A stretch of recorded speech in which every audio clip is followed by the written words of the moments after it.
ladies and gentlemen, to Fan Appreciation Month here on Reaction and Review. Tonight, guys, I'm taking a look at a movie from 2012. That movie is Seven Psychopaths. Now, I, guys, have been waiting to see this movie for a long time because I remember seeing the ads for this thing on TV back in 2012, and I remember it genuinely looking awesome, and I was even tempted to go and see it in theaters, and I kind of missed out because it didn't spend too long in theaters, and I never got around to picking it up on Blu-ray or picking it up on DVD. Then somebody sent it in off of the wish list, and now I finally get to see if this thing is any good.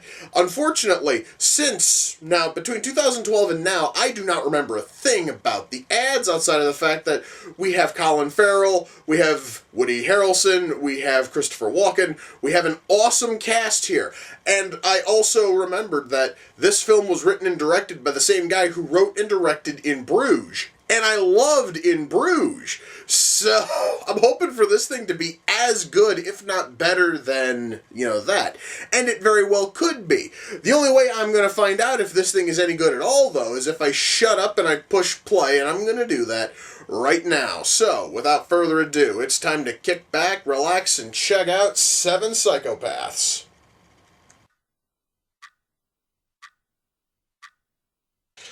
Well, guys, this honestly should not come as a shock. Woody Harrelson's character, at least so far, is fucking awesome. All right, but then again, that's because it is Woody Harrelson, and he could make almost anything fucking work. But still, it's fucking awesome.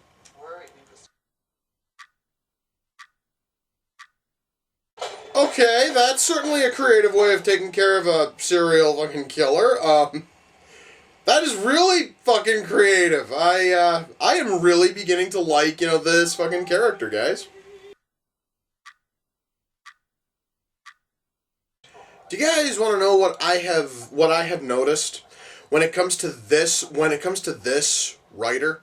I've noticed in both this as well as in Bruges, he knows how to balance humor and drama better than any other writer I have ever seen. I am completely sucked into this story, guys, and I'm fucking loving it.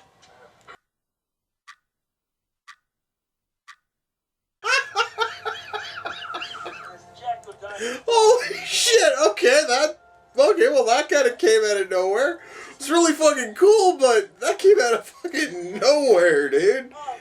I actually kind of liked it.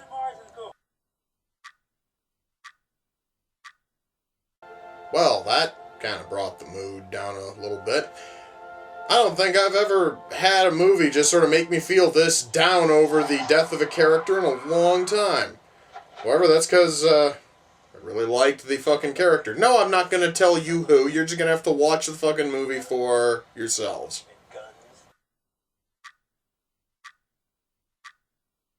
Well, guys, that was Seven Psychopaths. Let me shut that off. Okay.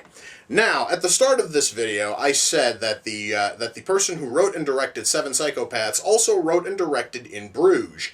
I also mentioned that I really liked in Bruges. I'm going to tell you, I love Seven Psychopaths a hell of a lot more than I liked in, Bruges. This movie was amazing.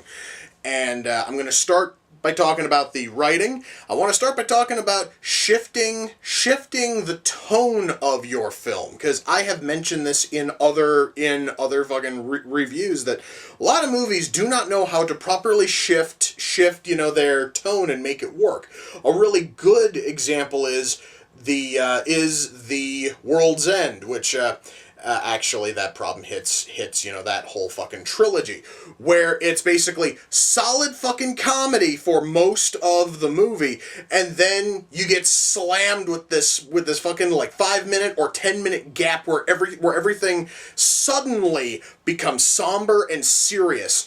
And there is no fucking hint, that it's coming. It's just wham, sadness, and then boom, we're right back to comedy. It basically is a huge pothole in the middle of the fucking comedy road, and it doesn't work. And Seven Psychopaths is not a straight up comedy. It is far more a dramedy. And what it does is it has and it has scenes that are gonna make you laugh. It has scenes and characters who are there to just fucking make you laugh.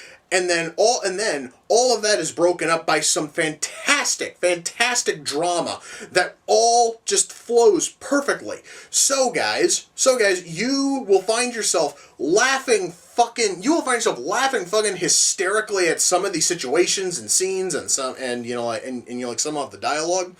And then it gently flows into a really deep moment, which is going to make you feel somber. It really does hit both, funny and sad perfectly, and it also flows perfectly from one to the other. It goes, guys, from funny to fucking somber perfectly, and that is awesome. And you don't see that often in films. In fact, the only other movie I can say does it as flawlessly as this, which is no big shock, is in Bruges. Why? Same fucking writer. This guy knows how to shift tone in movie and make it fucking perfect. Now, not only is he good at shifting tone, the guy also can craft some amazing characters. And we have here an incredibly memorable cast of characters in this movie. There are maybe 2 or 3 characters I can totally say are pretty much fucking wasted, and I do not mind that when we have a cast which is this fucking deep and awesome.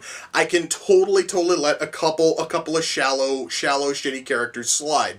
The very fact that all of those shallow and shitty characters are women is a little bit fucking disheartening. But then again, they also mention in the film that the fucking writer is shit at dealing, with fucking women or writing women. So, I mean, that there's kind of a nice little, joke towards the fact that our writer doesn't know how to write women very, very, very well. So yeah, that's always awesome. Now, not only do we have a cast of awesome and memorable characters who, I should mention, you are going to feel when any of them die, and yes, a couple of them do, wind up dying. I am not going to tell you who, because that would be a huge fucking spoiler. You're just going to have to watch the movie yourself to find out. But also, every single one of these characters are put into a marvelously crafted story that works amazingly, because we have here, guys, a story that is really kind of two stories in, one, because we have our main character Marty, who is writing a screenplay called Seven Psychopaths, and his friend is trying to help him create the 7, psychopaths, as well as try to help Marty kick his fucking, drinking habit. And Marty's friend also is a dog napper, which means that he and Christopher Walken are kidnapping dogs and waiting until the owners put up fucking missing posters with, fucking like promises of cash, and then they return the dogs, and then they get the money. It actually is kind of clever in a really fucked up, sort of way, but let's just not dwell on that. And as they are kidnapping dogs, they wind up kidnapping Woody Harrelson's dog. And Woody Harrelson not only really loves his dog, he's also a lunatic mob boss. So, yeah, so now we have our 3 main characters, our screenwriter and our two fucking dog nappers, as well as the dog, are now running from a lunatic mob boss who also is having members of his gang picked off by a serial killer who's targeting high-level gang members. And there also is a slight, twist in there involving who the mafia serial fucking killer is. But again, I'm not going to spoil that. And the whole thing is just woven perfectly.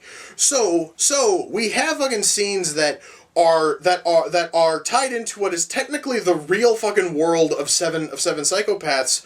But then we also have scenes that are in Marty's script that is in the movie, which has no other real fucking connection to to the actual story, and they're really just there to kind of sort of, you know, give you a little bit of a break from the main story, and it's really cool. I really like how this thing was, you know, written, guys, because everything here, it flows perfectly. We have no points of lag. There's no point here where the film drags. Everything goes perfectly. The writing here was borderline flawless. Again, minus the poor depiction of women, but I'm not about to go into that. It just sort of seemed to be a thing.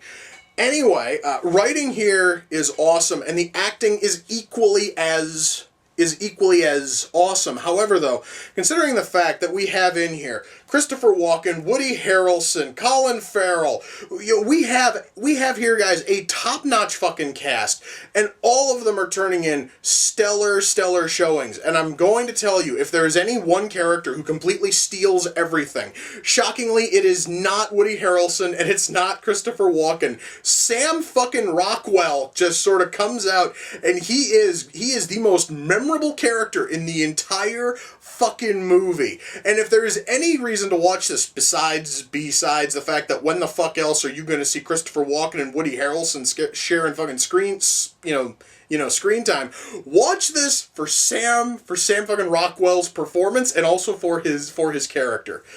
Just amazing fucking stuff. The acting here, guys, is awesome from everybody. Nobody here failed to turn in a decent showing, so we have amazing acting on top of the awesome fucking writing.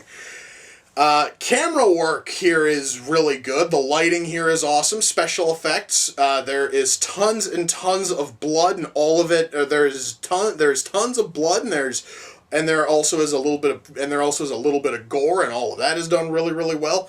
They also have a habit of doing charred fucking bodies incredibly well. Yes, guys, I said bodies. There are at least 2 instances I can fucking remember off the top of my head of the viewer watching a body burn, and it looks amazing. And when I say burn, I mean it's a living person, and we basically watch as they get burned down into a small burnt out husk. Looked really good, though. I am gonna say that, guys. Special effects here were amazing. The lighting here was good, and the sound mix was good, and the soundtrack was good. Really, guys, everything here fit perfectly. However, I do have to warn, because of the blood, and because of the gore, and because of the violence, and also because of the whole, some fucking scenes are part of the movie that is being written in the movie, and everything else is part, you know, of the movie. I do understand that honestly could probably turn off a couple of viewers. I do have to warn that all of that is there, but personally, I can totally recommend this thing, guys. I loved this fucking movie, and it's going to have a happy spot on my fucking Blu-ray shelf. This thing was amazing. Now, because this is Fan Appreciation Month, 7 Psychopaths came off the Amazon wish list. The person who sent it in is a YouTuber by the name of TRC2 Rock On. Please, guys, swing over to his YouTube channel. That is youtube.com/user/TRC2 Rock On. Dude, thank you. I was really curious about this movie when I first saw the TV ads for it back in 2012, and now honestly that I have seen it, I'm very happy that I have seen it, and I'm probably gonna have to watch it a fucking second time really soon. This movie was awesome. Once more, guys, it is youtube.com/user/TRC2 Rock On. And guys, you know what? I seriously am feeling really happy right now, and it's been a long time since I watched In fucking Bruges. I'm gonna go watch that. Why? Because I was kind of reminded about how awesome it was thanks to this. So yes, guys, with that we come to the close of another reaction and review. Until next time, ladies and gentlemen, take care, and I will see you all in the near future. Peace.